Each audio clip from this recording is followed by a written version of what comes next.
Tukwebaza okuba ng'okyekumidde ku Bukedde TV1 tukomyewo n'ekitundu kyaffe ekyokubiri ekyagataliiko mu ttuntu. Nkiwuddewo kyaddaaki oluguudo lwa Gganda luddabiriziddwa ne luteekebwamu ebigoma. Bo abatuuze basiimye abakulembeze baabwe.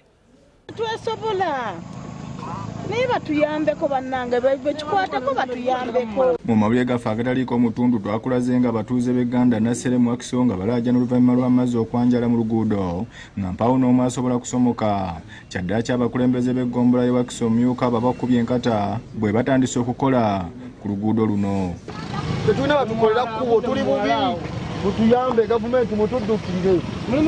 Ebigoma byo baleese bigenda babirese yes naye tebikola kati babirese bibeerawo binakola bulabi kifaananyi nga biryawo.